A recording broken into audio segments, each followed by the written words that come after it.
80-র ওপরে, 67 বছরের বৃদ্ধ, 85 ছুঁই 109 বছরের বৃদ্ধা, 86 বছর বয়স, 81 84 88 এসআইআর এর নামে মানুষকে হেনস্থা করার খেলায় মেতেছে নির্বাচন কমিশন।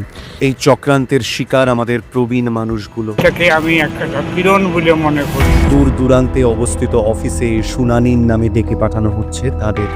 বয়সের ভারে নুয়ে পড়া শরীর, স্ট্রোকের মতো গুরুতর অসুস্থতা নিয়েও হাজিরা দিতে হচ্ছে। তো এসআইআর আতঙ্কে বাড়িতে স্ট্রোকে মৃত্যু। কেউ ইনহেলার হাতে হাঁসফাঁস করতে করতে পৌঁছাচ্ছেন শুনানি কেন্দ্রে। কারো চোখে জল,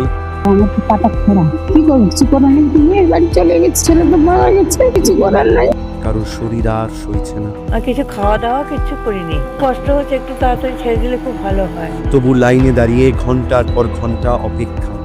এটাই কি মানবিকতা? যে নির্বাচন কমিশন বাড়ি বাড়ি গিয়ে প্রবীণ ও বিশেষভাবে সক্ষম মানুষের ভোট নিতে পারে, তারা কি বাড়ি গিয়ে যাচাই করতে পারে না? তাহলে কেন দূর দূরান্তের অফিসে ডাকা হচ্ছে? কেন এই অমানবিক শারীরিক ও মানসিক নির্যাতন? বিজেপির তাবেদারি করতে গিয়ে নির্বাচন কমিশন কি ন্যূনতম মানবিকতাও বিসর্জন দিয়ে দিল? আপনি যদি ভোট দিতে যেতে পারেন, এসআইআর দিতে যেতে পারবেন না কেন? তো যাদের ভোট দেওয়ার ইচ্ছে নেই, যেমন ধরুন আমার বাবা, তিনি ভোট দিতে যেতে পারেন না, আপনি মাথা ঘামায় না। এই অসহায় মানুষগুলোর প্রাণের থেকেও কি এসআইআর বেশি জরুরি?